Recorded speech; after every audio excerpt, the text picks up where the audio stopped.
「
Why? I spare your child's life, but your soul is the price. I would do anything to protect my child.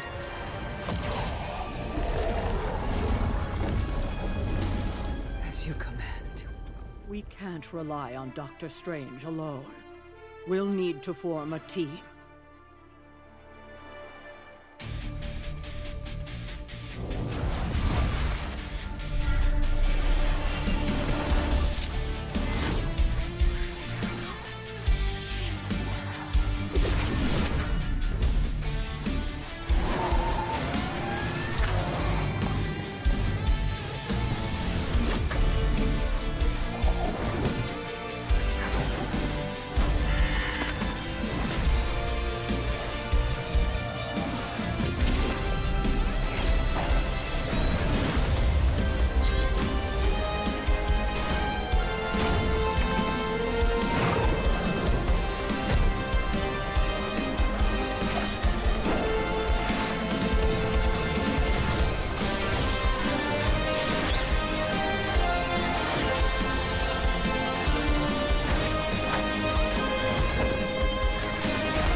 Relax.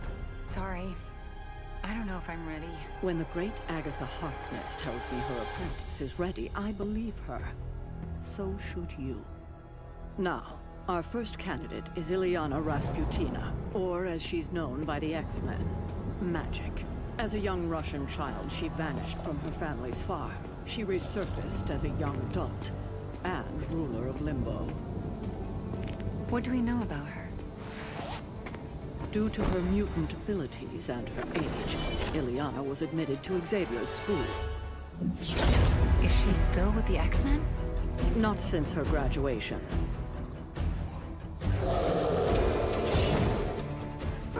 Why did she leave?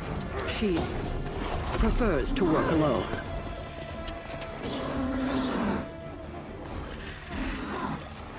She sounds promising, but it's not the 18th century. Why recruit someone who's good with a sword? She's the queen of Limbo. In her hands, it's far more than a sword.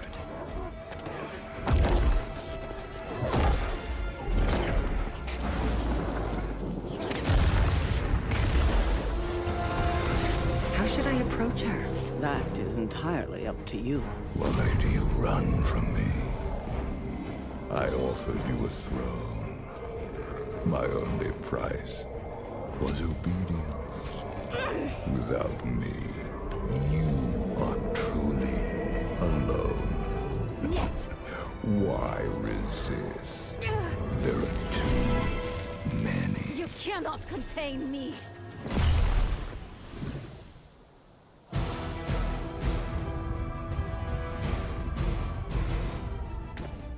Hi, I'm Wanda. I like your catchphrase. Now, let's see what we're actually dealing with.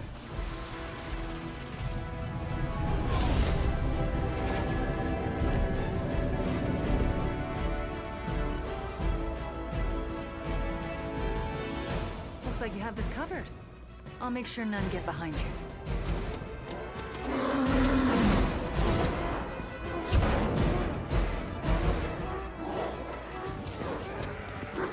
Logan, Sarah, what are you doing here? the same as you,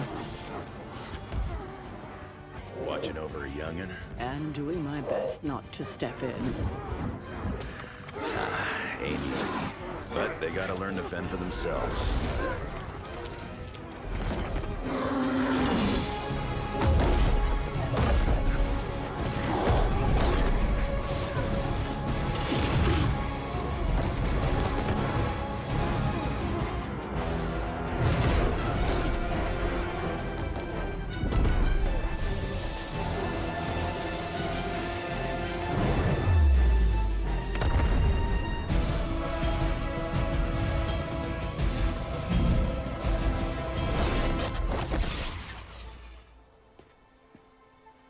Why are you here?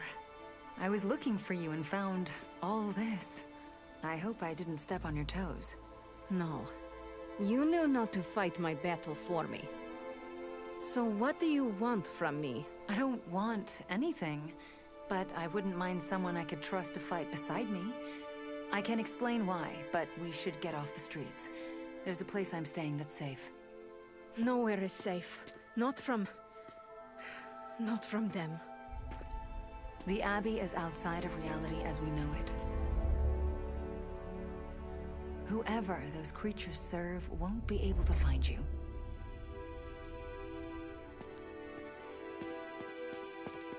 You should know. I don't do teams. Neither do I. That's why you're perfect for my new team.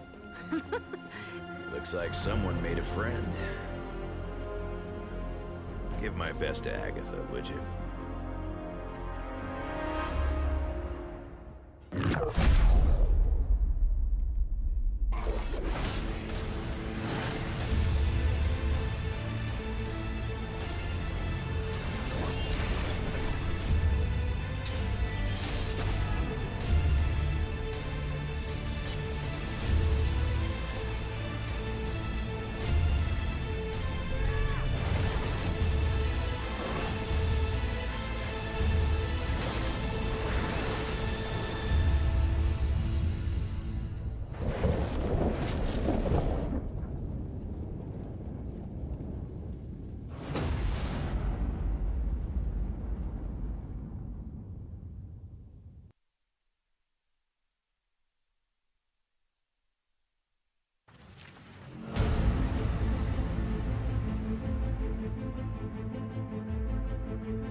Hello and welcome to another developer live stream for Marvel's Midnight Suns. I'm Rachel Sema, your host and senior producer here at Firaxis Games. I'm joined by Jake Solomon, creative director of Marvel's Midnight Suns. Hi, everybody. And Garth DeAngelis, franchise producer for Marvel's Midnight Suns. So we're getting super close to launch now, just a few weeks away. December 2nd is when Marvel's Midnight Suns goes live, so it's time to get in all of those pre-orders. And for those of you who have not seen much of the game, can you tell us a little bit about that, Jake? I can. If anybody can, I can. So Marvel's Midnight Suns is a tactics RPG set in the Marvel Universe, set in the supernatural, the darker side of the Marvel Universe, where you, as the hunter, a brand new hero in the Marvel Universe, you lead other heroes from across the Marvel Universe in combat. But, and as we're going to show today, you also lead them outside of combat. You live alongside them. You live alongside these legends and get to form relationships with them, get to see them talk outside of combat. And that's a lot of what we're going to be showing today.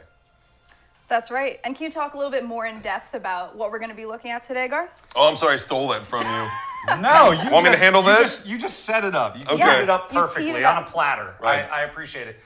I am incredibly excited. I'm actually giddy to show off this side of the game because we've been talking a lot about living amongst the legends. And I think this is a moment in time for all of you that are with us on the stream. I know we're incredibly excited to have you Yes. with us because this is a moment in time that we have the opportunity to represent the rest of the dev team that have worked so hard on this new area of the game that Firaxis has never dived into before. No. And that is having an RPG tagged to our classic strategy tactical gameplay. It's unlike anything that you all have ever played before, so I can't wait to share with you what that game loop is. The Abbey is the headquarters of the Hunter. This is where you go back with the Midnight Suns, and in between missions, you get to relax with them. You get to engage in conversations and different hangout activities and do a whole boatload more, which we're going to show you. And I think we actually have a cool asset that we'll be able to share to set that up now. Absolutely. So first, I want to plug that we will be doing a couple tactical missions during this live stream. So we are going to be having a live voting poll to see who we're going to use as our player choice character for our second tactical battle that we go through. And as Garth alluded to, we are going to also be showing you a trailer for the Abbey. So let's roll that now.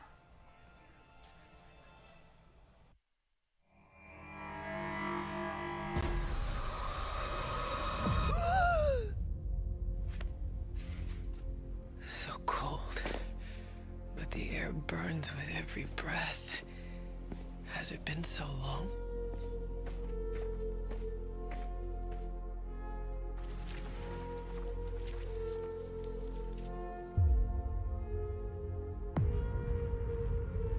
I know this place.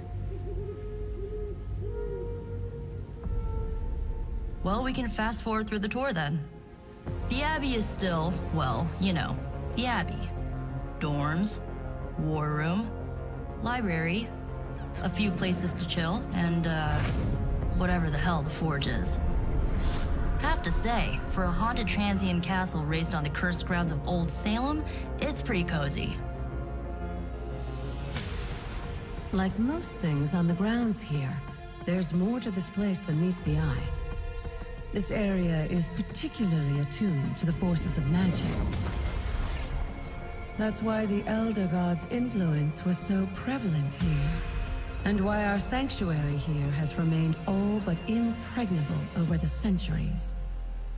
Not what you were expecting, is it? Now, Hunter, tell us what you see. I raced through the Abbey grounds, angry, terrified. It is too late. We were not ready for this fight. I will bring the team together. We know our goal. Now we need to do the work.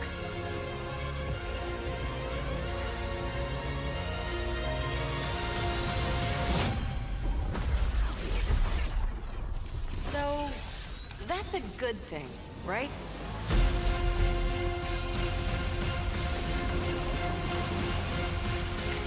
Charlie!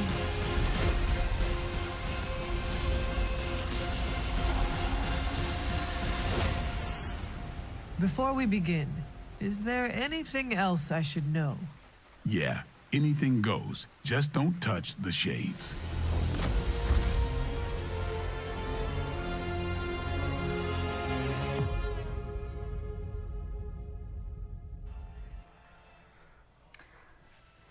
We hope that that trailer got you super excited to be living amongst the legends in the Abbey in Marvel's Midnight Suns. Today we're going to start off our stream with an exciting combat mission, so I will throw that to you, Garth and Jake, to cue us up. Yeah, before we get to go back to the Abbey and show off all the RPG stuff, there's two sides of the game, right? So you are playing in combat. Every time you complete a combat mission, that's when you get to go back to the Abbey. So we're going to get through this combat mission. Garth, tell us who we have here. Yeah, sure. So we have the Hunter. We have Magic, who you just saw in one of the prequel shorts a few minutes ago. And then we also have our man Blade. So this is a good loadout of the Midnight Suns. And they have a relatively early game. Yeah, and the Hunter's someone great to talk about, right? So the Hunter is a brand new character in the Marvel Universe, the first fully customizable original superhero in the Marvel Universe. We designed the Hunter with Marvel. And they're not just customizable in appearance. They're very customizable in appearance, but they're also customizable in gameplay. So the Hunter has over 3 times as many abilities as the other heroes, because we want you to be able to choose how your Hunter plays in combat. And there are multiple branches of abilities you can pull from, like this, for example, Whip.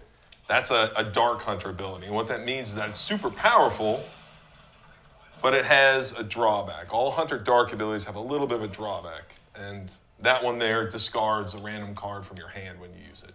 Yep. But this hunter we've built to be pretty balanced, right? We've chosen abilities from across the different ability branches, right? Yep, that's right.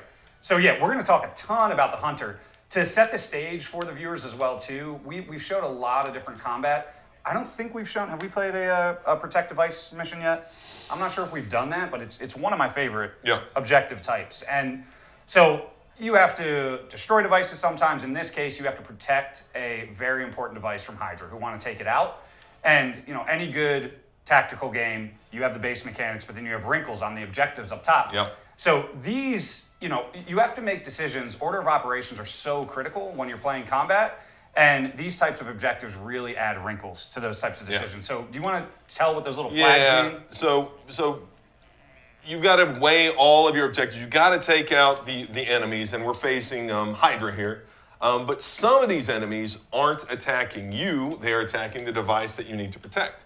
So you kind of got to figure out, can I take out, who should I go for? The biggest threat to my heroes? Or should I go for the biggest threat to the device I'm trying to protect? Yep. And then as the mission goes on, that device gets a little more beat up, then you really have to start taking risks and say, I cannot let this thing get hit one more time. And so, yeah, you're always weighing those different choices. Aunt Magic, of course, my favorite character with her awesome ability to knock people around. That's right. I want to set that up. But we still have one heroism we can use, and as you can see, this handy-dandy explosive will take out this minion over here. Right, so just to recap, you know, you can play abilities from your hand down at the bottom, and then you can also use the environment. You know, when you're a superhero, what we say internally is the environment is the battlefield is your playground. Battlefield's your playground, yep. Right, and so, which it should be. If you're a superhero, you should be able to do whatever you want. So you can use the environment to your advantage, of course.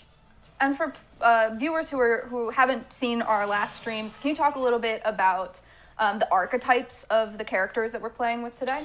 Well, I don't want to reward people who don't tune into our streams, but yes, I will. Yes, of course. So the heroes we have, the hunter we talked about.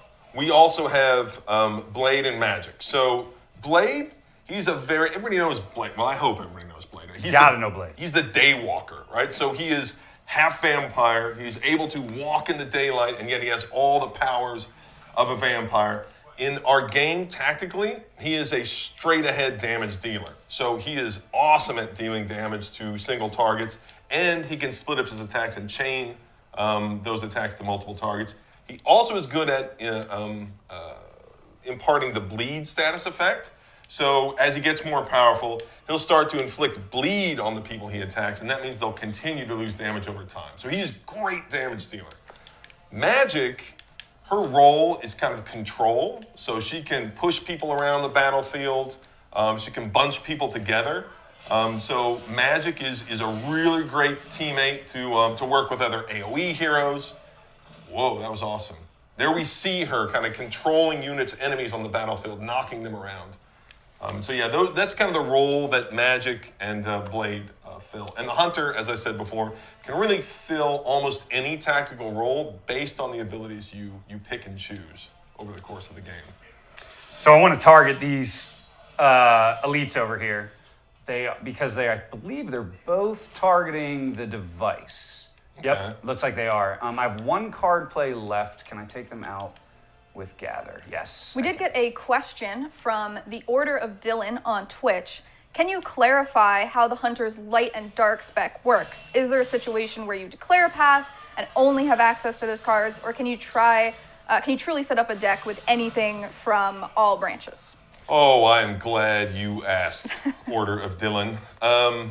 So you can pick and choose from any of those branches, and being light and dark, it is much more nuanced than just choosing your abilities. It affects how you talk to other heroes, so you'll have the option when talking with heroes. We may see that when we're back in the Abbey. When you're talking to other heroes, you may have some dialogue responses that will come off as light, some that will come off as dark. And based on those choices you make, that will push the Hunters what we call the balance. It'll shift that balance, light and dark. It doesn't matter how light you are or how dark you are. You can use abilities still from any branch, although there are benefits from pushing yourself really far into the dark path or really far into the light path, and even staying balanced. So there are a lot of benefits to those, but you can build your hunter out to be whatever you want. And there are benefits to that for sure. Right, and so as a player, you're making the decision of light or dark, which will impact combat in the Abbey space. Is that correct? Yep. It'll impact your interactions with the heroes. It'll impact the rewards you receive. You receive rewards based on the path you go down, and it'll impact, and then of course the abilities you play in combat can affect that balance as well. But you will always, even if you're the most light hunter, you'll still have access to the dark abilities for the most part, I would say. How are you doing, Garth? Doing okay. There's a lot of reinforcements coming in, but I think the device is in good shape. So I'm continuing to target the units that want to attack it, and we have cleared them out except for this guy right here who is currently being protected by the shield guard, which again, talk about great wrinkles to make interesting decisions. Oh. I'm not able to access this guy right now because the shield guard is protecting him. So I'm gonna, you also get mission cards that can help you mitigate that, like protect the device. I just redrew one, maybe erroneously. But if you want to talk about those mission cards a little bit too, those are really neat. Yeah, so in the course of playing missions, some enemies may have, when you knock them out, they'll grant you a new card that can help push the direction of combat one way or another. And so you'll see when the mission starts, you'll see some of them will have little card icons on them. And if you knock that enemy out, you'll get this reward of this mission card that you can play. And they can do anything, right? They can taunt all the enemies on the battlefield and grant you a ton of block, or they can give you this huge offensive boost. There are tons and tons of mission cards with different rewards.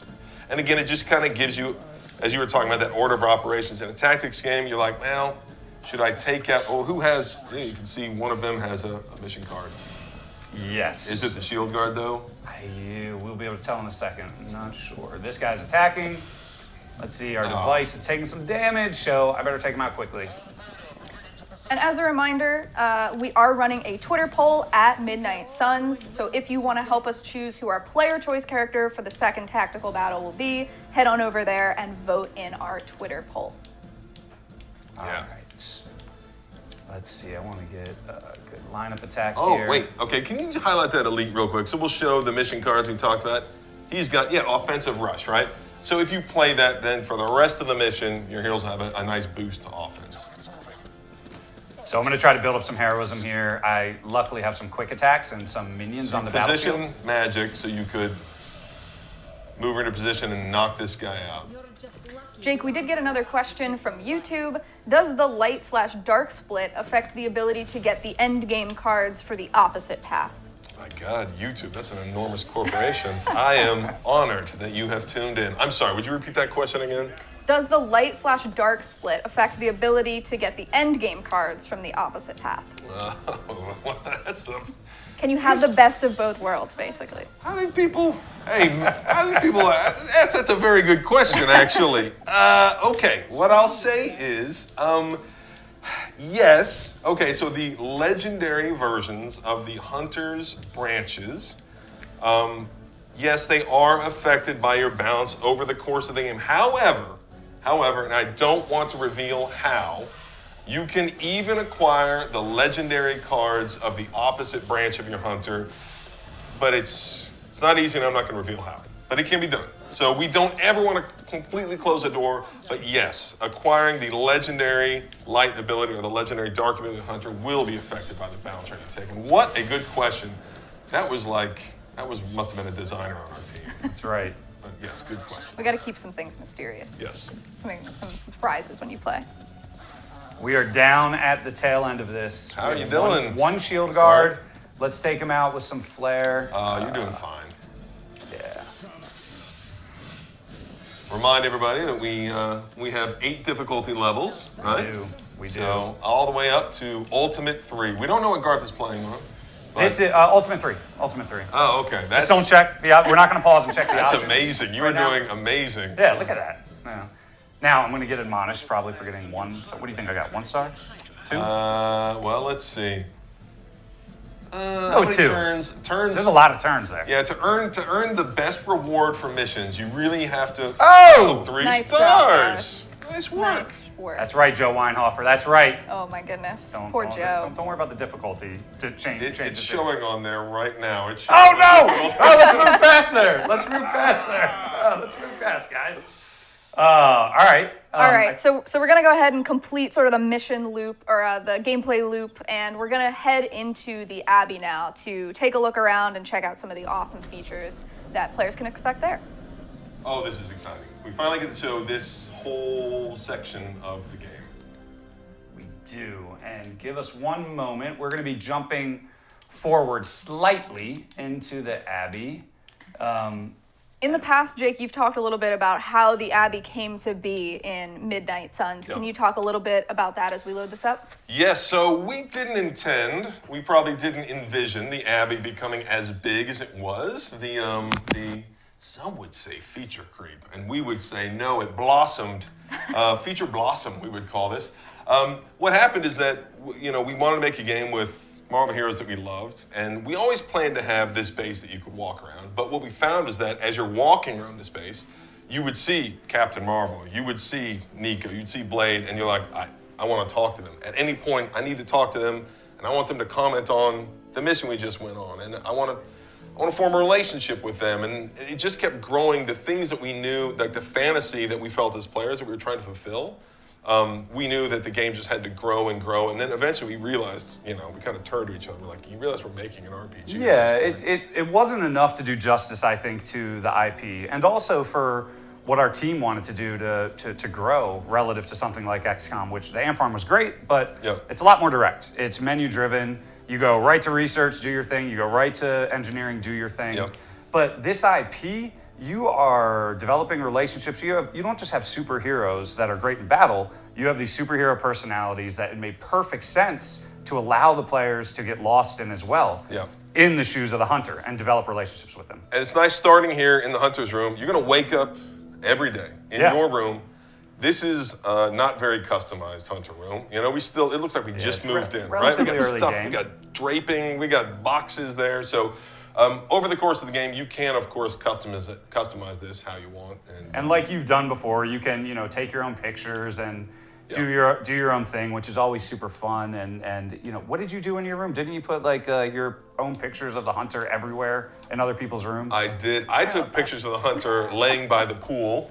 And then I would put them in my own room, which was a little weird. I was like Hunter, the Instagram influencer, right? I had pictures of myself laying by the pool, but then I would also go into heroes' rooms and put them in the picture frames in their rooms. So I think we're gonna move into it's probably a good idea.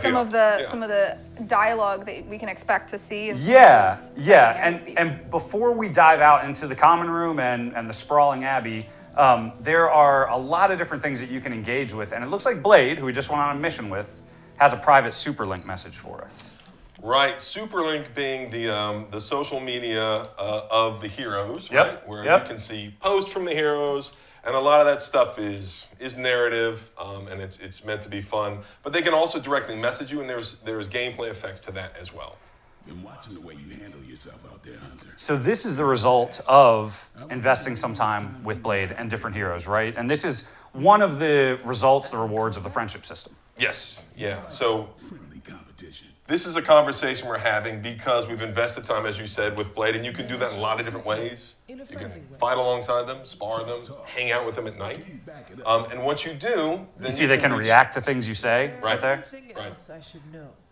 Yeah, anything goes. Just don't touch the shades. Such a good line. There it is. There's another good line. Say what? Yeah. Let's see if anybody can. Ding, ding. I want to know because that's one of my favorite lines. Does anybody know what that's in reference to? Let's see in the chat. We already got it through legal, so it's fine. All right. So you get a lot of rewards from this stuff too, right? Yeah, right. So what happened is that we have reached one of the friendship level ups with Blade. And you earn cosmetic rewards. You also earn gameplay rewards as well. So Blade will begin to unlock his passive abilities. If you want to earn a hero's legendary abilities and their legendary suit, you're going to have to reach the maximum friendship level with them. And we're about to see the dynamic between some of the different characters in the Abbey, right? Yeah, I mean, I want to call out too, when I say we had to do more justice to the strategy layer of the game, which turned into the Abbey and the RPG, our team has done an incredible job of really diving into something that's new for us, which is narrative, right? Yep. And you're going to see a little glimpse of this. We have some pretty bombastic cinematics, which you're going to see later. This is an example of a lot of the rewards, the little piecemeal drip feed narrative rewards you're going to get going throughout the campaign as well. Right. Don't tell me to calm down, Robbie. The others are in there with freaking Caretaker planning their next move against Fastest, and they are totally leaving us out. Again! This is the I love Nico always kicking up dust. I really do. She does not take shit from anybody. No, she doesn't. So this is cool because this is the young sons sort of going through Right. a moment where they are questioning the Avengers. They are so powerful. Why could Strange not help us save Wanda? Doc's a good guy, okay? So yeah, and again, this is a running narrative in our game. So people have asked, like, hey, there's a lot of Avenger characters in the game. Why is that if this is Midnight Suns game? Well, one, because we want a larger cast. But two, there is a continual narrative thread that you will see right off the bat of the friction between Earth's mightiest, the Avengers, who rightfully think, hey, we should take the lead on this, and then the Suns, which are younger, these Midnight Suns, who are younger, but they're more capable of handling supernatural enemies, and that is bound to create friction. And it does. And so that's a big storyline throughout the game, and you see just one little taste of it. So, Jake, Yes. people want to know, is it a Rocky reference? Yeah! There you go. Rocky 2, Well Apollo done. Creed, ding, Well done. ding, baby. That's That's right. awesome. That's right. This generation knows Creed, but yes, Rocky. All right, so That's right. We That is also awesome. we got another question from Twitch. Can we use the Abbey casual outfits in field missions? Only half joking, but let me fight demons in pajamas is the question. I would love that. Everybody, at least internally, knows my love for the Abbey outfits. You cannot take the Abbey outfits to fight with, although the Hunter has some skins that, some like combat skins that are actually, there's one combat skin that's really pretty cool and casual looking. So there is a way to do that, but not all the Abbey outfits can be used. Although the reverse is true, and you can put combat skins on most of the heroes in the Abbey. So if you wanted to, you could have Blade wearing his tactical suit in the Abbey, which is cool. Some people prefer that. Yep. Although it makes me wonder what. Oh, so we're talking to This Blade is one here. of my favorite conversations. It is a great conversation, and we'll actually let this one play out. After the mission, you do get a large amount of optional conversations if you choose to engage with these heroes, learn more about Not their backstory. required, not mandatory. Nope. But Nope. you're gonna want to probably, right? And there's lots of benefits to this. When facing a demon, aim for the heart. always do. Then why are you talking to me when you should really be talking to them? Or at least, her. Say what? What is she implying? You have many abilities, Daywalker. Lying is not one of them. Admit what you feel about Carol. You owe yourself that much. Admit what? That I feel a sense of admiration and respect for a fellow I giant? love Blade. He's now, methinks thou dost protest too Face much. the truth as bravely as you would your enemy, Blade. Your admiration for her reaches far beyond the battlefield. You're delusional, Hunter. He didn't like that. Did you see that? We got a -1 heart. You are actually Lost friendship with proud. I'm not going there, Hunter. Let's just drop it. Consider it dropped. Oh, So Eric. before in we this run and tell conversation? Carol about Blade's feelings for her, chat is demanding that we pet the dog, Garth. Oh my gosh, I did pet the dog. You guys want another? All right, let's see. do it. Who's a good girl? It is my That challenge is to Charlie, Yes. our beloved companion. Yep. Such a good girl. And for the cat folks, I've said this before, but just so you know, there is a cat in the game as well. But There is. like an actual cat, That's my favorite hunter. you're not gonna find Ebony unless they want to be found. So Jake, when we also talk about hero dynamics and the other side of being a hero too, like this is a really good example of all the things you can optionally do. We saw optional dialogues, we saw the team debate. There's also things that you can do after missions called hangouts. This is actually a variation of it. Since it's not at night, we can go to a Typically haven they happen if at you want. night, but yeah, you can, if you find, you can find these havens on the grounds, and we'll talk about exploring the grounds a little later, but you can find them, and what that does is open up a daytime date. We'll call it a hangout. Yeah, hangout. A daytime hangout with, activity. with the hero of your choice. And you want to choose the right one for the right hero. They all have different likes. What does chat want to do? Do they want to paint? Or do they want to go bird watching with Robbie Reyes? There's dozens of different activities. Yes. All right, throw your answers in chat. In the meantime, I'm going to ask a question. Yes. So, can the devs explain if the experience with Midnight Suns will have the same variety, where no two runs are the same, like it is with XCOM? Yes. Definitely. Yes. So we have like an overarching narrative, but the missions, the narrative missions, even if those are going to be the same technically, they're going to play out differently. And then in between all the narrative missions, of course, there's tons of general missions that are procedurally driven, and what those missions are and which heroes you take on those. You cannot invest in every hero to maximum friendship, not even close. Right. So your playthroughs are going to be completely different as you choose to, well, this time I want to really invest in the friendship with this hero and that hero. So. All right, we're going painting, Garth. Painting, let's do it. That's Before right. we do that, Jake, I know you're really interested as well. I just accepted a hero request from Magic. Okay. So you want to talk, like those can emerge also, talk about different playthroughs at different times. Yeah, though they're procedural, so they may just be asking you a simple question. Hey, settle this for me, Hunter, and you choose one or the other. A hero request is, hey, over the next couple days, can you do this little mini quest at the Abbey for me, Hunter? And it could be very simple. It could be a little more complex. Street racing. Robbie Ray's got some painting skills, maybe. Well, we don't know. We don't know. We don't know. Right? Let's wait till we see the canvas. You get rewards based on what they like somewhat, correct? Yes. So when you choose to hang out with heroes in many different ways, right? Kind of blocking it. You can earn rewards for hanging out with them. If you do a hangout particularly well, you choose an activity they really like. You give them a gift during the hangout, a gift that's appropriate for that hero. You choose the right dialogue options. Nice choice there. Thank you. And you earn friendship with your dialogue. If you have a really great hangout, you can earn extra cosmetic rewards, extra outfits. And so outfits for the hunter, outfits for the hero. In addition to that, your friendship's going up, and then you could achieve a new friendship level, at which point you get like really big gameplay outfits. So this has been, we've just packed in a lot of great interactions with these different heroes. Although we left out poor Peter, there are so many mechanics that you can do here. And as you see here, there's an option called compliment as well too. So we're gonna give Peter some love. If you want to give a little breakdown of what compliments are. Yeah, so compliments very simple, right? Like you can earn compliments by completing jobs around the Abbey as you train, as you level things up, as you complete research. Now you can if you had multiple compliments, it's tough. If you want to compliment somebody back to back, then the hunter, they're gonna give an awkward compliment. Like you kind of got to space your compliments out, just like if you were like, hey, Rachel, I like you a lot. Okay.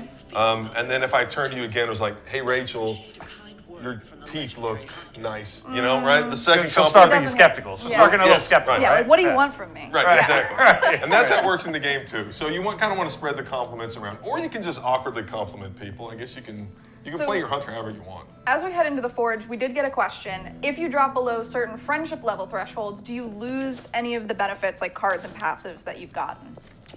No. So we kind of floor it, right? So the idea is that once you gain a friendship level, it is floored to that level. And so then if you go and talk to that hero and you just say the worst things possible to them, we aren't going to take you below, your friendship level won't drop. But you're going to have to make that, make all the friendship you've lost up, but we won't ever drop you a level. So this is one of the core gameplay mechanics. When we talk about progression, squad progression, upgrading your heroes, and that's the Forge. And we're going to show off the basic mechanics here for the first time. Right, so the Abbey is obviously more than just interacting, these fun, like optional friendship interactions with the heroes. There's a lot of gameplay that you do in the Abbey. In this case, we've got this odd couple of Tony Stark working on the technology side. We've got Doctor Strange working on the more mystical side. Together, we meet with them down in the Forge most days to earn rewards. We're talking to Tony.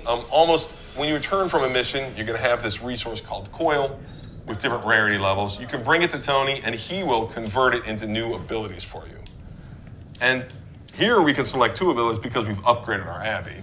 It's going to start with you and can only select one of these abilities. Which I think we're going to have an opportunity. I mean, again, and similar to XCOM, upgrading your facilities are crucial towards advancement. Yeah. And so before we get there, though, you mentioned Strange, Stark. So Strange has a very important role as well. Right, so you can recover mystic artifacts. They also have varying levels of rarity on the battlefield. When you do, you bring them to Doctor Strange. he will unlock, from there he will unlock a new research level. He'll unlock, there's a lot that goes on here, right? There's resources here. You even earn an artifact. Your research level's increased. This opens up new fields of study. So after researching an artifact, we can look at our research and see all these different available ways to, all these things you can research. Now, you have to have the research level. You have to like invest in the heroes. So we see here, you know, the Way of the Fang, that's a blade research, right? And so to actually unlock that, you have to complete 3 missions with blade. Yep. So you have to have the research level, then you've got to take blade on 3 missions. And so again, this is just the push and pull of a typical Firaxis game where it's like, okay, I want to research this, but that means I've got to upgrade 3 Spider-Man of this. So I'm going to start working on that. And in the meantime, maybe I'll work on this instead. Yeah, and actually I've gone on prior missions and even done things like maybe it's a hero request where I have enough credits now to be able to upgrade the Forge even further. And this is an item bench, which is a really powerful upgrade. Right. So through research, you're going to unlock all kinds of things you can build around the Abbey over the course of the game. The item bench allows us to construct combat items. You can then upgrade the item bench. So yeah, these are really powerful upgrades that you can add to the Abbey. Is Charlie following you?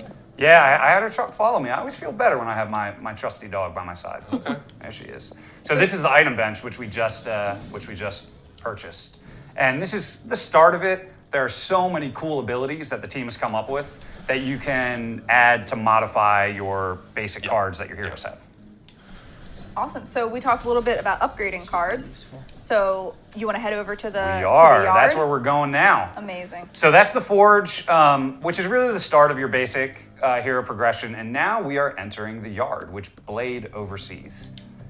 And the first thing we're going to do is actually upgrade some abilities. Right. Superheroes, if they have a superhero base, they have to have a place to superhero train, right? Yep. Everybody has a training yard. And so the yard master for us is Blade. He's going to oversee our training. This time, he's going to oversee his own training, right? Are you going to upgrade his? Yeah, I'm going to upgrade Make 'em Bleed. I mean, that's a pretty powerful card, particularly when you have deeper enemies. So let's get that upgraded. And what did that do? That actually allows you to have bleed on multiple cards. The next 2 cards you play.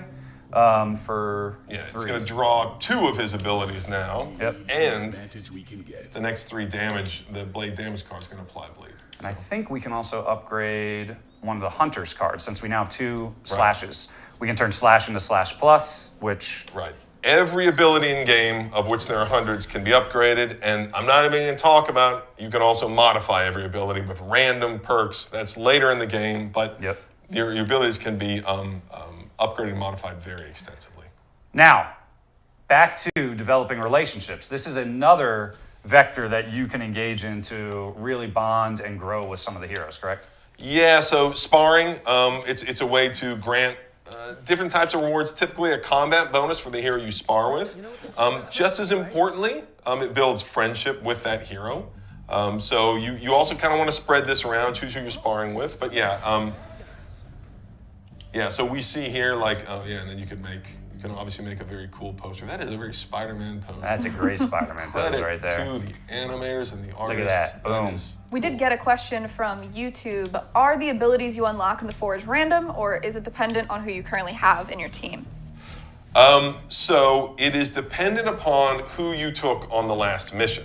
So if you want abilities for heroes, take them on a mission, because when Tony provides new abilities, he will choose them randomly from the possible abilities from the heroes that just went on the mission. And of course, their abilities have different rarities, and so the rarity of the coil you open is going to contribute to how many, what types of abilities you unlock there. And so you see all of these options, right? All of these dialogue options, right? Like Nico wanted to talk to us out in the yard. There's all these optional dialogues you can engage in. Carol wants to talk. Carol wants to talk, and we got a secret for her. Caretaker. Let's see. I bet Caretaker. I couldn't help but hear some. She overheard that argument. Of course, Caretaker hears everything. Now, one of the other things we haven't touched on. All right, so this is the balance correct? stuff, right? Yep. So, and I'll talk just for a second what it means to be light or dark. It doesn't mean good or bad, right? The Hunter is always a good hero. It's more of are you a hero or an anti-hero? And that kind of means, does the end justify the means? Well, an anti-hero would say, okay, we'll use whatever means possible. But look at that, she said. She seemed angry about Wanda. I want to grieve too, but none of us have that luxury right now. This will be great. Caretaker. Pretty cold. Caretaker is tough, man. That's I cold. love Caretaker. She's got to run a team, man. She doesn't have time for... I actually selected the light option because we're going to play a few more missions. I mean, this is a huge stream, and we want to start building our hunter a little bit more towards the light, towards the light path. Yep. And there are rewards. Yeah, there are rewards we haven't even talked about where your collar. There are lots of different passive rewards that you can gain for choosing one path over the other. All right. Just as a quick reminder, before we head into the war room, that we are running a Twitter poll right now. So if you haven't, head on over to @MidnightSuns and vote for who we run with the player choice character in our next combat mission. Which we are about to do in probably 30 seconds. But before that, we're not gonna jump into Central right now. But do you want to give a brief overview of some other options that you have? Yeah. So Central. This is another area of the Abbey that you can upgrade. You can interact with. This is Captain Marvel's station. She can allow you to send heroes out on what we call ops, which are non-combat operations that the hero can earn specific rewards for themselves.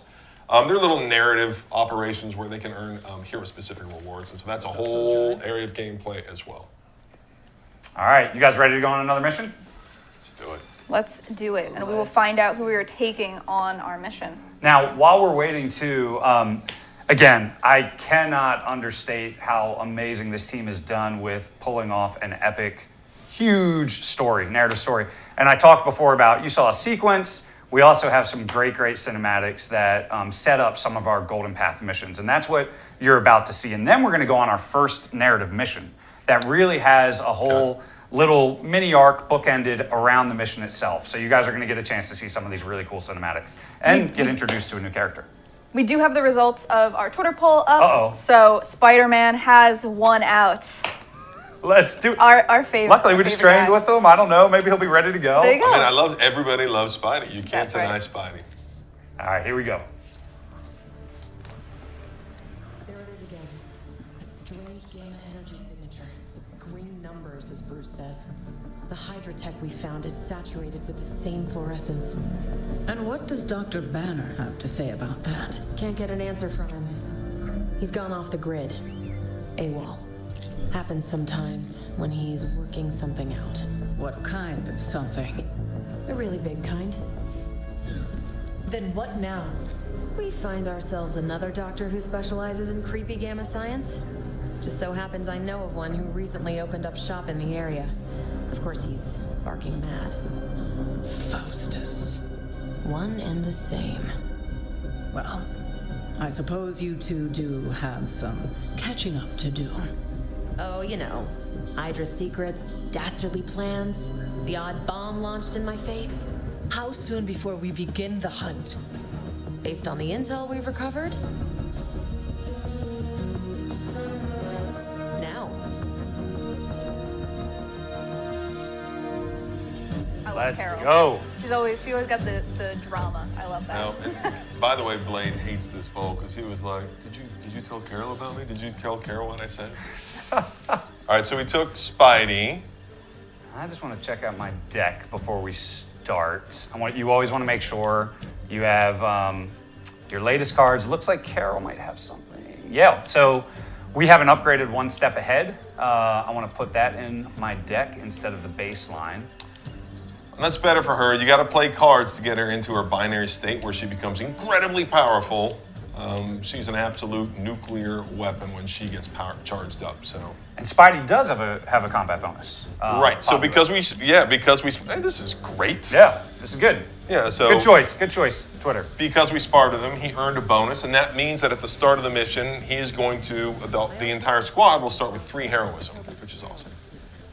And again, banging the narrative drum, it's so cool. Even before these missions, you'll hear conversations as you can between Spidey and Carol. Carol is always going to come on this mission. This is one of her missions with the Hunter.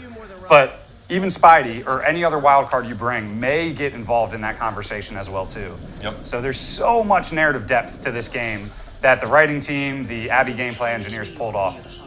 I think this is one of the first story missions we've played on stream. I think it's the first. I think it is. It is the first. So walking through Limbo here. You can see Limbo.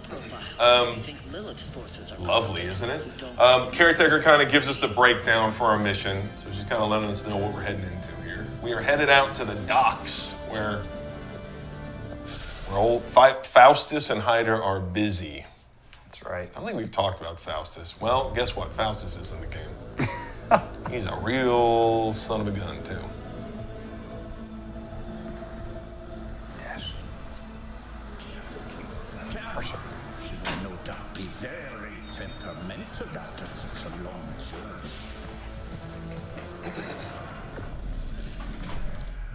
My beautiful, terrible girl will be free to fight soon enough. Pray to unleash Mother's righteous fury upon her enemies. The weak, the ignorant, the unworthy.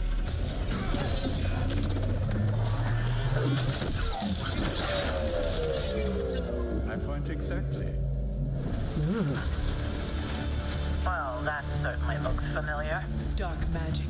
I can feel it, just like before.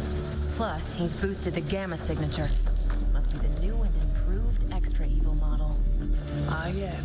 Coming soon to a deserted dock near you. So glad you discovered television. Whatever this thing is, it's clearly important to Faustus. And Lilith.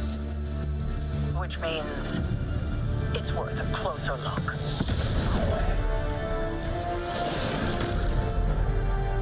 Way ahead of you there.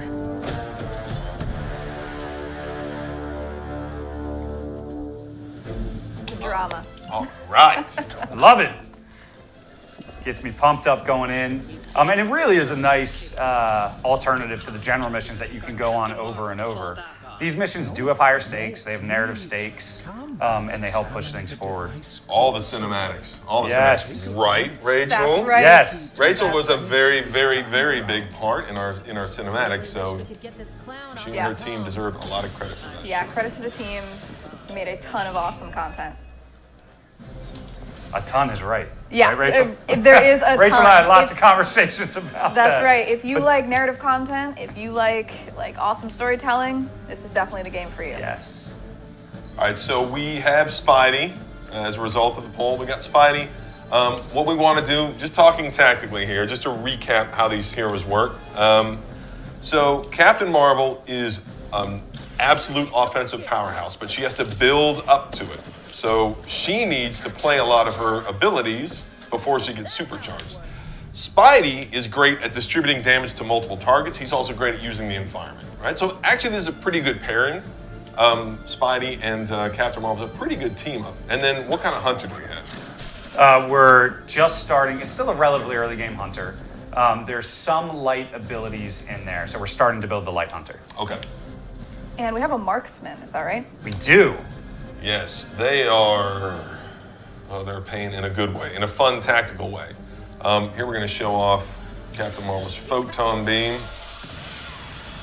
And again, that's a great example of optional positioning, which really helps you get through the battle faster. We were able to take out, do pretty high damage to 3 enemies at once just by moving Captain Marvel to the right line of play. Yep, and as Rachel pointed out, we've got a marksman there, very, very dangerous enemy. And when they take damage, they can potentially cloak on you. Yep. And they take some time. They're going to, dial in their shots, but when they do, they will automatically KO you here. So they do so much damage. So you really got to worry about that marksman for sure. All right, we're out of heroism, out of play, so end and turn time. We did get a question from Twitch. Can you spec the hunter to be a tank? Yes. So there are some abilities that grant block to the hunter. There's so many abilities. So there's a really cool ability that it does a lot of damage, but if it just stays in your hand, then at the start of every turn, you'll build up block. There's an ability that grants you an enormous amount of block. So yes, you can turn the hunter into a tank. They don't have as much in terms of taunting, but yes, they can definitely build up a significant amount of block. And that really comes from that center power ability branch, which is more about fighting. The light branch is more about healing and supporting your squad mates. The dark branch is about being very powerful, doing a lot of damage, but at a cost to yourself and your squad mates. And then the power branch is more about just fighting. A question from Twitch. Can we talk about what the collar does on the hunter? Yes, we can. I think we have. Do we have the ivory collar? We have the ivory collar on, and it looks like the Shadow Stalker passive, I believe. Oh, really? Yes. Yep, it is. Oh, okay. Well, this is pretty early in game to have that passive. That's because we have the Midnight Sun suit. So, yes. So the Hunter's Collar, this is something we haven't talked about before. You earn collars generally as a result of your balance choices, but you can also earn collars as a result of some narrative events in-game. The collars add a passive to the Hunter, and you can have multiple passives as a Hunter.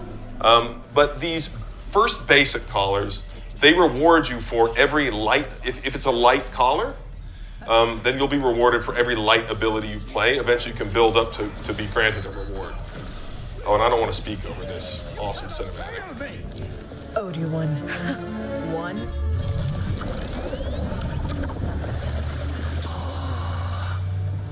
Now thus will be done.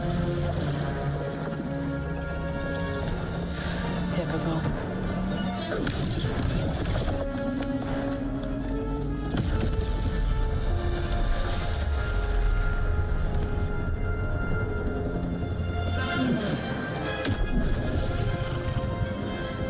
For Hydra. Faustus is getting defeated at this That's point. right. I mean, when you all play the game, you have a little bit of a history with Faustus at this point. Yeah, you've got a long history with the guy. Now, there are more mysteries related to the collar narratively, right? So I think we want to keep that for as a mystery. And if you want to learn about that, remember to pre-order, and you will get to find out on December 2nd when Marvel's Midnight Suns launches. That's a good Wow, point. that was amazing. Nailed it, right? Thank you. You are wasted on production. You should be running That's right. marketing. I'm interviewing for marketing team now. Yes, I should say there's gameplay to the collar, but there is a very large narrative to the collar. That's really important. And yes, in the narrative, we will not talk about what that is. All right, I want to. So this is a pretty cool objective as well too. You have to get to Dr. Faustus. You can see he has an enormous amount of protection around him, primarily through this shield guard, which is protecting him. So you have to break through the shield guard to be able to capture him, to get through the first part of the objective. What I'm gonna do is move Spidey over here. Okay. And let's see if we can, I could vault, but this is also a minion. So I'm gonna use Quick Kick to get this back and blow up this whole area. Okay. VIPs are protected from AoE, just if there's gonna be that question about that. Right. But you can take out the enemies for sure. Yeah. And he's shielded, so. Yep. Now, each hero has their own cards and their own abilities, but we've talked about it before. They all have the ability to make a move, and they also all have the ability to interact with the environment, right? They can all do that. Yes, they can all do that. And so as a part of, you have one move for the squad that can be shared among them, but there are so many different ways, like anything in this game. You can generate moves through lots of different abilities, through lots of different choices.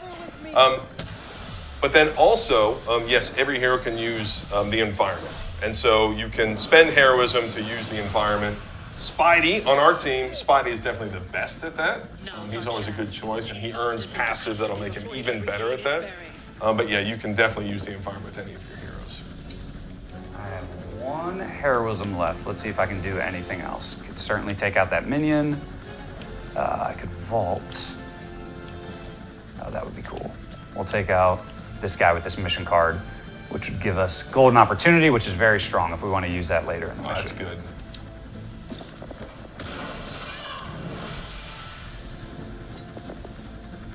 All right, good. So we earned this. Now, we don't have any card plays left, but that is a powerful ability that if we wanted to play that. We did get a question about what overkill is. That's a deep cut. So overkill, you can earn overkill simply by doing more damage to an enemy than you need to KO them. But that comes into play later in the game. You can build a certain upgrade to the Abbey. Speaking of building upgrades to the Abbey, if you build a certain one, then when you overkill certain enemies, you can then interrogate them. So when they get knocked out, they won't just fall over. There's a chance that they'll fall on their knees, and then you can spend a card play to go over and interrogate them and earn rewards.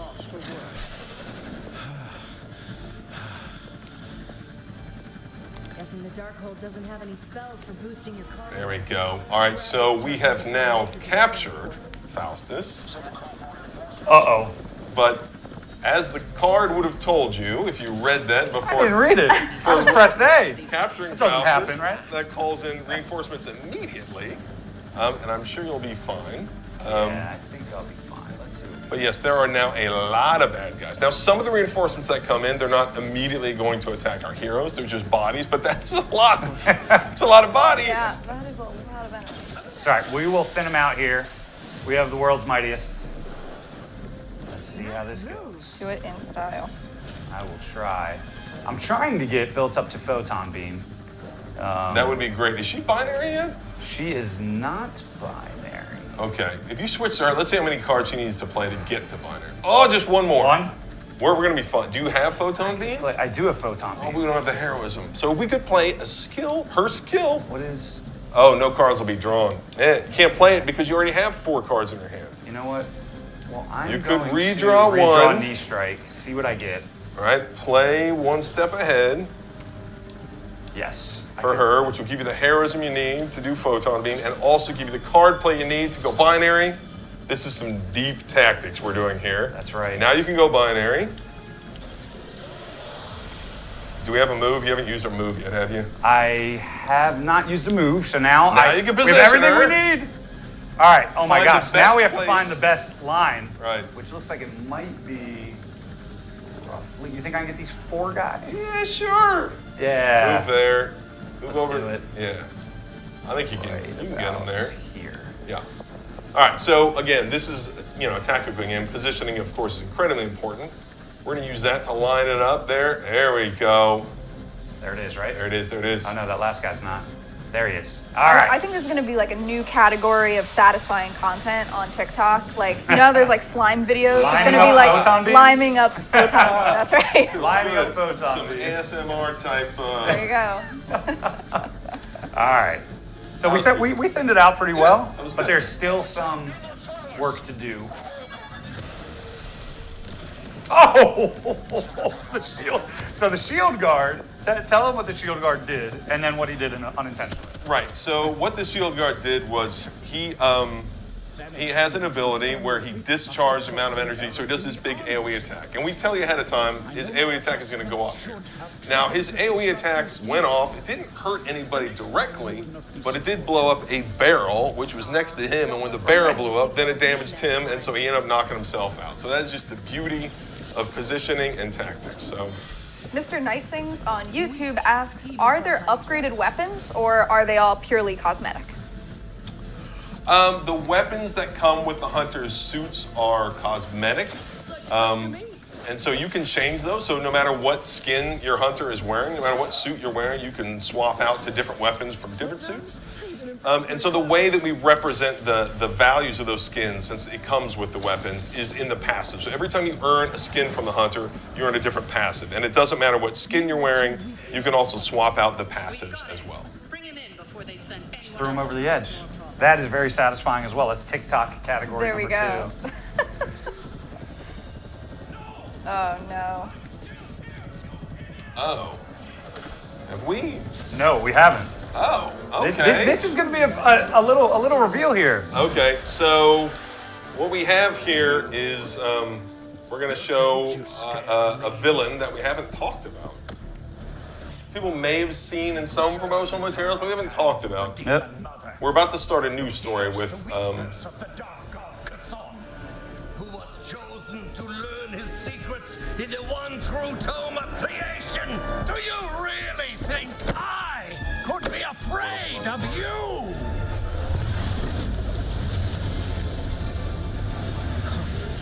Yeah. What? I want to know. Everything.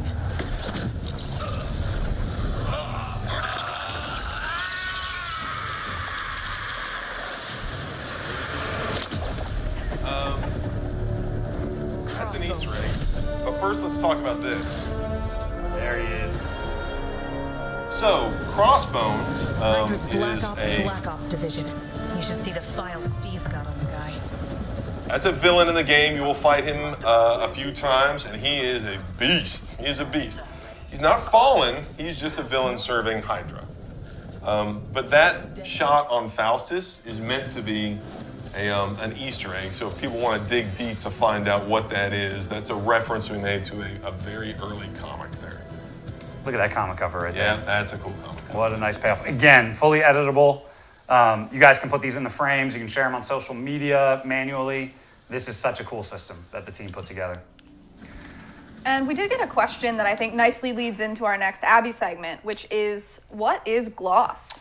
Ooh, gloss. And nicely. Gloss is a cosmetic reward that you use to spend on all kinds of stuff in the Abbey. It is purely in-game. It's just an in-game reward that you can buy new, what we call palettes for the heroes. So if you want to recolor all of their combat suits, we have a lot of options to do that.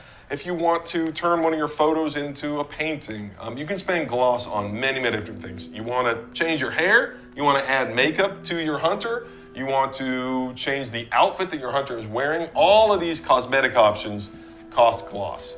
Buying a gift for the heroes, you want to go buy Blade a nice little book from the gift shop, you can do that, cost gloss. So yeah, we're gonna put that to action right now, actually. We have a pretty good amount of gloss. We are leaning into the light hunter, and one of the joys of building your own Marvel superhero is unlocking different cosmetic options, and then making them look how you want them to look, since that's part of the huge appeal of all these heroes. So I'd like to go in and start making a light hunter. Okay. Before we go on the next mission.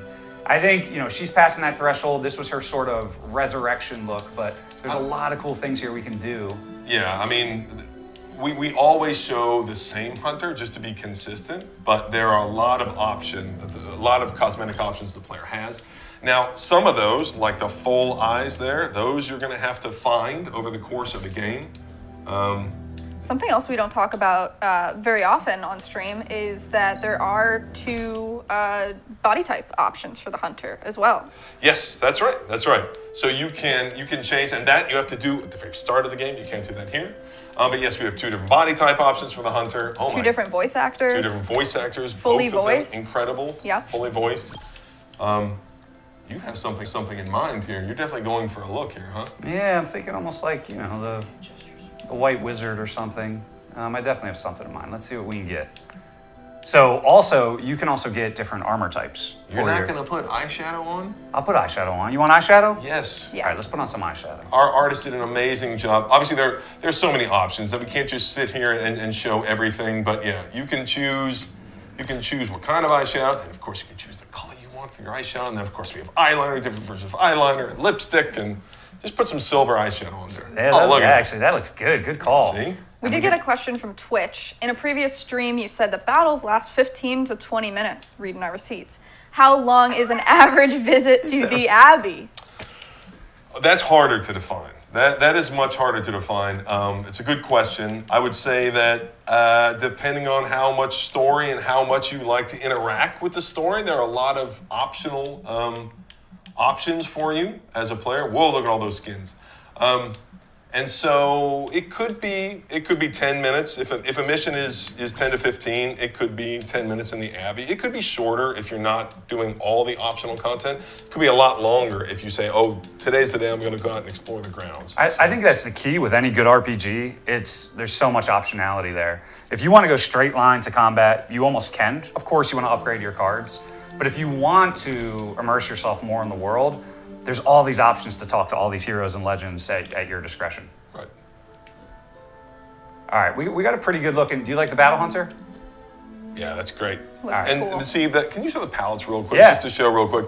Again, these you'll have to find over the course of the game, and you can earn these through friendship. You can earn these from hangouts. You can find them in different chests around the Abbey grounds. But yeah, there are lots of different color options. Every skin has many, many color options that you can unlock. Oh, Easter egg. Jake worked on some of those palettes, right? I did. You did put in a lot of work on those. I did. I love the palettes. Yep. I love the palettes. Made them happen. All right, so we're gonna go ahead and sleep now, is that right? So yes, we are gonna go to sleep. Let's cut away from gameplay, and then we're going to introduce another surprise and play with a hero that we haven't shown yet. Ooh. Yes. I should have read my briefings. He's like, who is that? I'm sure I'll I'm sure I'll know exactly what's going on. Moon Knight! I'm just kidding. I'm just kidding. All right. Please send all comments about that joke to Garth on Twitter. Leave me out of it. We did get a question on Twitch from Big Gay Dave. Love it. All right. I spent literal Let's go. days customizing soldiers in XCOM and XCOM 2. So, at Firaxis Games, can you customize all the heroes or just the player's hunter? You can customize the other heroes, not as much as the hunter, because the hunter is meant to be more of a blank slate from a look standpoint. But you can, just as we were showing the palettes there for the hunter, the hero suits all have the same number of palettes, so you can customize their looks, and they have multiple skins that they can put on. We also have marketplace skins. Those are outside of the game that you could purchase, and they come with palettes as well. So there are lots of options to customize your heroes. All right, and we have a mission to jump right into. Oh, wow. So here we are on our third mission. Right. We have our light hunter that we just decked out. Looking good, looking ready to intimidate the demons and take them down. We have magic again, who we all love. And then, who do we have over here, Jake?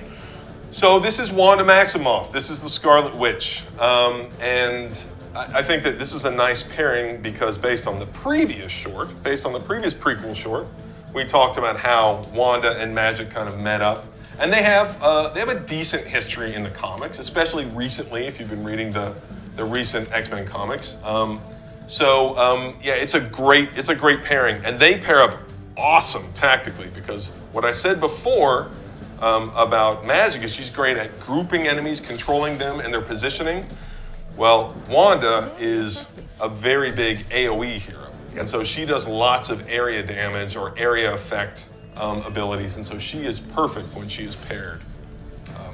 And I'm gonna try to get to, well, we can actually do a nice little tandem here, use Inspire and get free use of this hero combo, at least from a heroism standpoint. This is great. So Inspire, this is wonderful. And look at the upgrade on Inspire. It's a free ability. That's rare, that's very powerful. It's not even gonna cost us card play.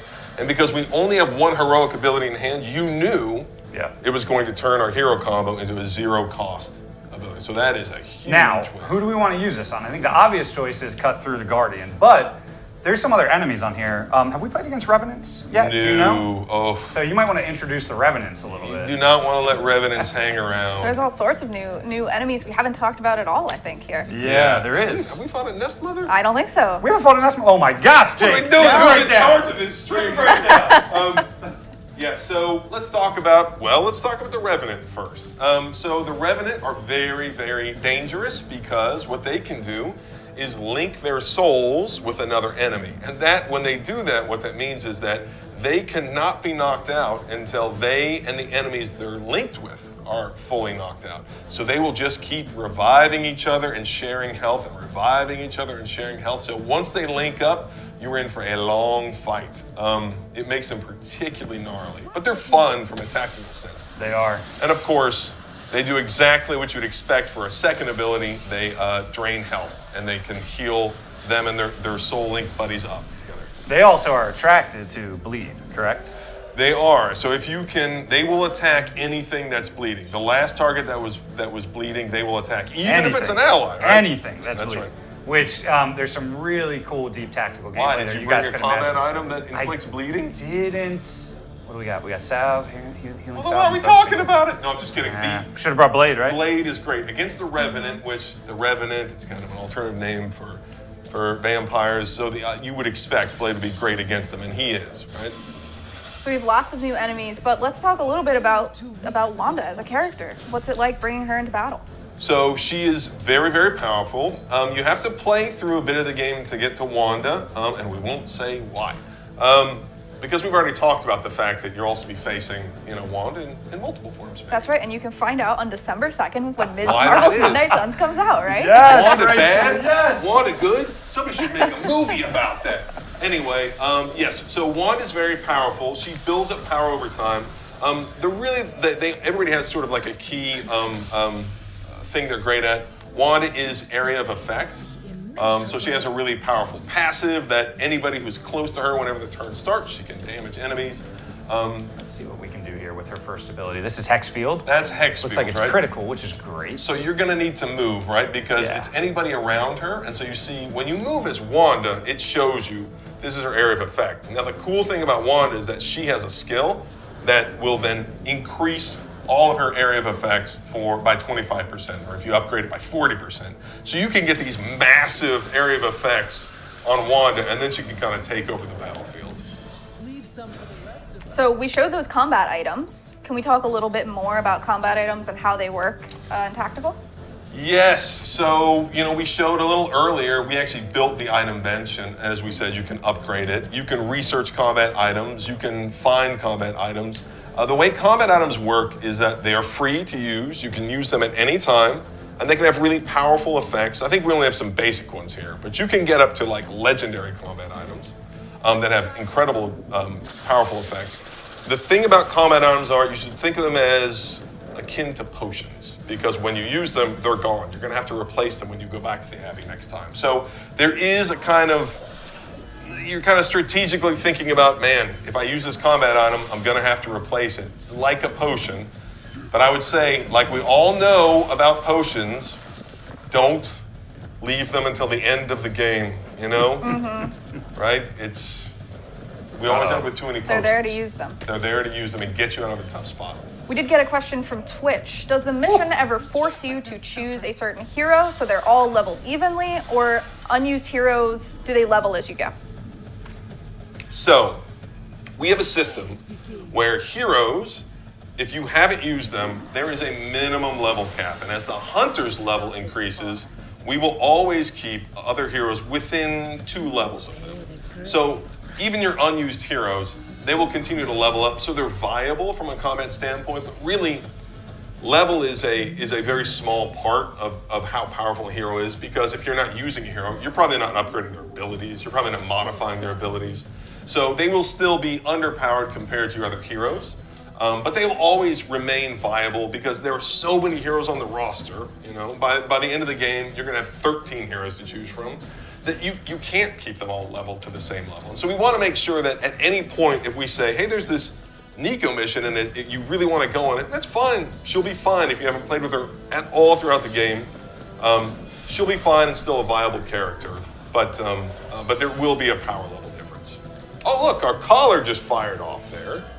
So what that means is you used enough light abilities to trigger this passive effect, and so the effect of the ivory collar, which you have, is the next attack card is not discarded. That is huge if you use that on the right attack card. Yep. Which I don't think that's a heroic, so I will need to see if I can draw another attack card. I'm actually pretty sure I'm gonna need to do some redraws here to see what I got. Yeah, Wanda is pretty heroic, and so is Magic, and so that's the thing, is you really want to support them with some heroism. Her skill card there, you've got 2 card plays, so. Or you could just use the hunter, I guess. We did get a question from Twitch. Was Scarlet Witch always planned to be so important to the game's story? Implying, I think, she's now a very big part of the Marvel Universe. Yes, and it was coincidence. When we were developing the story for this game, we felt very clever referencing things like the Darkhold, And as we've seen some characters throughout our story, we thought these were deep cuts. And then, of course, you come out years later and you're like, oh, yes. It was a total coincidence, but yes, Wanda was always, she's one of the most popular supernatural characters in the Marvel Universe, so we always knew we wanted to be a centerpiece of this game, and Wanda is such a cool character. She has such an interesting history. She has an enormous amount of power, and so the challenges of sort of like harnessing that power has always been Wanda's story, so yeah, we always knew Wanda was going to be central to our narrative, and she is, and I'm excited for people to learn more about that narrative. When, Rachel? December 2nd, when Marvel's Midnight Suns launches. Oh, good. Thank you. Thank you so much, Jake. I'm sweating a little bit here, guys. Have the Revenant linked up? I'm sorry, I didn't notice if they soul linked with anybody. They have not yet. But I need to whittle this down because Magic is incapacitated. I didn't have enough heroism to revive her because I was trying to get through to the Nest Mother. So this is really a race to take out the Nest Mother. Nest Mother and the Revenant that's a tough combo. And they're not linked? Well, they're linked with each other. With each other, yes. Uh-oh, now they're all going after the Hunter. This could be bad. They're gonna make her bleed. No. There's other status effects that you have to be wary of against these Lilin as well too. Right. Another question from Twitch. Will earning all trophies / achievements require multiple playthroughs, or can everything be achieved in just one playthrough? Oh boy, I'm gonna have to remember all the achievements at this point. That's gonna be... I think it is much easier to... Really the best you can do. I think it really is going to require playing past a single game. I think that there is a new game plus mode, which I haven't really talked about yet, and we'll hold off on talking about that, but that will make it much easier to complete all the achievements. But yeah, I think that it will, I think it's feasible, but don't hold me to that because I don't remember every one of the achievements at this point. If it's possible, someone will do it the day. If it's possible, someone will do it. Yeah, that's true. It's true.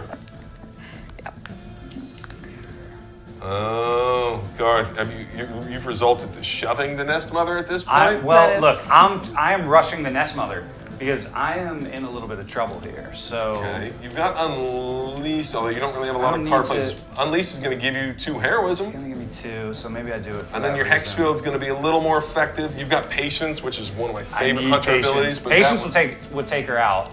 Chat is telling us to invoke the power of Stan Lee. I think Stan is behind me in my camera shot, so he's here watching over us. Yeah. Thank you, Stan. In honor of Stan. That's right. Send us some power here. Garth, you're not gonna let him down, are you? No. Now that I know the stakes have raised to satisfy Stan Lee. That's right.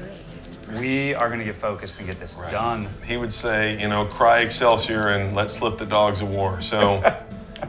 Is there now? What do I need for Patience? 6 or 5? Yeah. So Patience is a really cool hunter ability. Again, one of the many hunter abilities. What it is so incredibly does tons of damage, but it costs a ton in heroism. Every turn it's in your hand, the heroism cost drops by 1. So if you can find a way to turn that heroism cost into 0 through like an Inspire ability that we used earlier, that would be an amazing combo to pull off here. I think I don't need this right now. Have you been playing her Hex Bolt? I'd like to point out Wanda's Hex Bolt ability. Oh! Yeah, bless. I thought it was Inspire. Have you been using Hex Bolt? No, but that, yes, I used it once. So every time you use it, then for the rest of the mission, Wanda's Hex Bolts add an additional chain, so they get incredibly powerful. If you invest in Hex Bolt and you play that card as often as you can, then in situations like this, you'd be fine. Let's do this. I think, to be safe, I'm going to bring Wanda back. Now? I mean Magic back. And nobody's targeting her, right? Yeah, you're right. We don't have... Bringing her back. All right, they're doesn't going really after help. the Hunter. I love Magic as much as anybody. The Hunter's going down next turn. I don't know if I want to leave this just in Wanda's hand. All right, let's see. We did get a question from the IGN YouTube stream from Steven Silverstein, and thank you to IGN for co-hosting our stream. Absolutely. And also, his question is, how many heroes are allowed on the field at a time?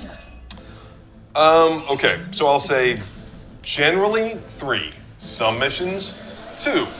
Some ways you can play just 1. Some heroes have abilities that can change that number, so potentially 4. And technically it'd be possible to get 5 at one point, but it'd be very difficult to do. So I would say generally expect there to be 3 heroes. Now the reason we do that is because of the idea that they all have their abilities, right? And so the more heroes you get, the harder it is to see a particular hero's abilities. And so 3 is the perfect number where you're always going to see abilities for all 3 of your heroes. You're going to see those abilities come up within a few turns. But yes, some heroes, like Magic, she has an ability that calls a reinforcement from the Abbey onto the battlefield, at which point you can have 4 heroes fighting at once. And that's a huge... You're taking a beating there. I healed her up.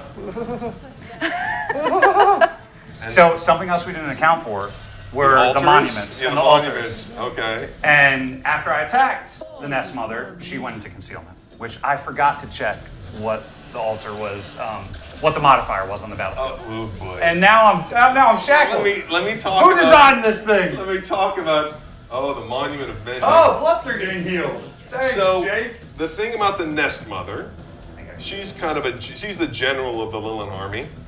She speaks with Lilith's voice. So what she does is she can raise these monuments, these big, glowing, obviously evil things that you should destroy.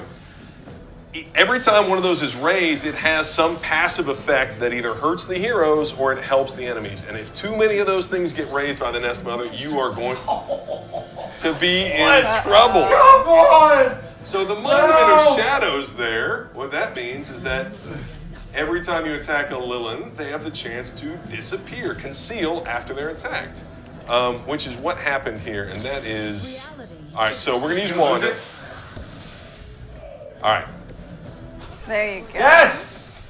That is a nice, that was awesome. So if you destroy those monuments, it actually has a feedback effect on the Nest Mother, and she will take damage from it. I have to say, for a while there, I could tell that the Joe, our lead designer, was smiling watching this stream. 1 star, but yeah, the 1 star. That I is survived. rough. That is rough. I survived. Please don't go to a close-up on me right now. I have beads of sweat down. Yeah. That was a pretty intense mission, but it is part of the incredible fun of the game. Yes. Awesome. So we're loading up. I think we have a couple last things we want to show in the Abbey. Is that right? We do. I mean, this has been such a fun stream. We've been able to show you all so much. I think we've been waiting for so long to be able to share with our community, like, this is more than just a tactical game, right? Yep. And hopefully you all can see that. Hopefully you guys are excited about it. But there's even more outside of the Abbey that we're going to spend a few minutes right now showing you all what that is. Real quick, look at the shirt. Is this this is a shop class shirt. So you want another shirt? The funny thing, we'll change shirts, but it's funny because... Let's go back to gameplay. The Hunter actually earned that shirt because she joined a shop class, right? So you can also join clubs at the Abbey. And when you join a club, you'll get a t-shirt, and the other heroes can show up wearing their shirt someday. So damn. Yeah, that's a cool one, right? All right, I'm taking that. Is that good? Yeah, that's a great one. It's not exactly a light Hunter look, but I like it. But she wants to be more balanced now. I like it. Yeah, so that's cool. Yes, so and we haven't even talked about the fact that you can join clubs, and at night sometimes you'll just go to the club and have a bunch of narrative and gameplay content with your fellow clubmates. Nothing like being in a book club with Captain America, right? So we haven't shown too much of the night-based gameplay. You can do hangouts, but there is this whole other world out there, as you can see, deep into the forest, that has tons of secrets, tons of lore, and tons of puzzles and different areas of engagement that you can dive into. Yeah, and again, we see lots of optional dialogues here, and it's hard to. Whole stream. Can you sum up the library and the mystery system, please? No, but I can. So what we have here is another famous, what used to be deep cut Marvel character, and Agatha Harkness here. Was there something you wanted to tell? Have you ever noticed an unusually ornate So, bowl sitting near my Agatha kind of guides us around the mysteries of the Abbey. And another character that was deeply involved in the mysteries of the Abbey is Wanda. And we're kind of retracing her footsteps. When she was a Midnight Sun, she kind of explored the grounds. Now we're going even further. As the Hunter, we're unlocking these grounds. And this is actually our ancestral home, is the Abbey. This is a little cryptic. And so what we do is every night we can visit with Agatha. We can read our book of mysteries. There's a book of secrets. There's all kinds of books in here that you can read. There's a cauldron you can interact with to craft different items. But these give us clues around different areas of the grounds we could possibly explore and uncover some of the lore behind who we are, who our family is, how we got here, some of the more supernatural lore about other characters in the Marvel Universe. Yeah, and this really, I think this is a great bird's eye view, literally, of what Jake is talking about. So before the last mission, we were in the Abbey, which here's a look at your Abbey right here, the forge, the yard, the common room, etc., the barracks where all the other heroes sleep. Now, once you start engaging with Agatha, you have the opportunity to explore all around the Abbey. And again, like any good RPG, there's an enormous amount of optional content out there, incredible vistas, incredible environment work, as well, narrative lore, secrets. There's a lot of secrets that you can get into. A lot of secrets, and so those, I think the community will have to work together to uncover a lot of them, which I think I'm really, really excited for. So actually, we're gonna fast travel. We're not gonna do these secrets right now because we want you to uncover them, but there's some really cool puzzles that will sort of take down the gates and let you guys start to explore where these secrets could lie. And you talked about the cauldron, right?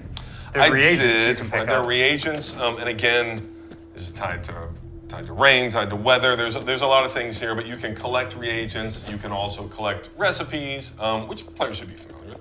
But you can take them to the cauldron. The standing stones. There is powerful magic at work here. He sees. Right. So there are lots of mysteries like this out there on the grounds, and you know, uncovering how the standing stones work and how to interact with them, that happens over the course of the game. Right. But yes, you can craft different items and different things in the cauldron in the library with reagents you pick up. And it's a really cool game flow. I mean, we have talked so much about you're a leader, you have to learn how to lead these other legends, but if you want to at night, to have this sort of solitary optional adventure that you get to learn more about your past, learn more about the footsteps that Wanda went through, and also where Agatha and Caretaker came from. The world is yours to be able to do that. We kind of showed a little of Caretaker, Agatha, and the Hunter's story in that first prequel short, and the mysteries go deeper. Right? They go deeper into the relationship that all three of you had with each other. We touch on other aspects of your family. And it's all wrapped in this package of mysteries and puzzles sort of to solve. So. Yeah, and there's some great gameplay and design out here too. We're not going to do one of the Word of Power challenges, but a lot of these areas are gated off. Right. So there are tactical challenges that you have to succeed at, in addition to the mysteries and secrets. Yeah, and that's where you can play in combat with Charlie, correct? That is right. Yep. Yeah, the only one who has your back, the only one who can actually fight alongside you there is your loyal dog Charlie. Right, and Agatha herself is a bit of a mystery, right? She is not known to all of the characters in the Abbey. That's right, that's right. You'll see you have a unique relationship with Agatha, and it has a really, really neat resolution that I'm excited for players to see. But Caretaker, Agatha have this long-standing relationship. You have a secret relationship with Agatha that unfolds over the course of the game, so it's really exciting. And all of this is wrapped up into the mysteries, which is really cool. And this is a cool, I mean, we've shown you guys the prequel shorts. If you watched the Salem Sisters, you saw the backstory of the Hunter's birth,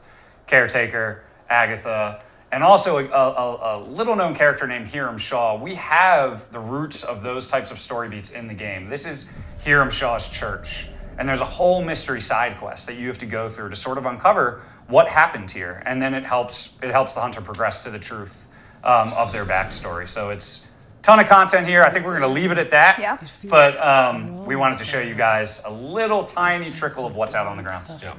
That's right. And we do have another prequel short that will run at the end of this stream once we've signed off.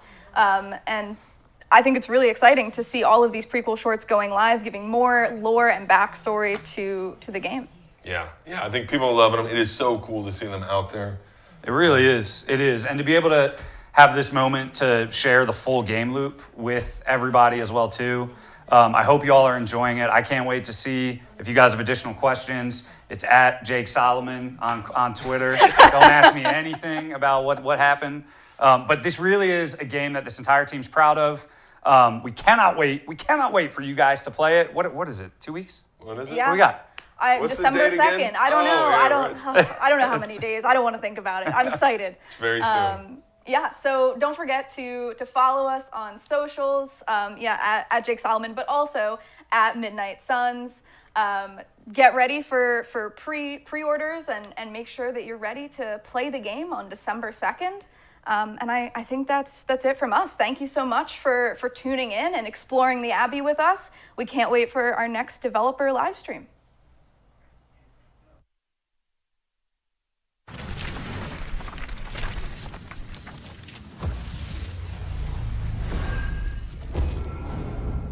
Previously on Midnight Suns.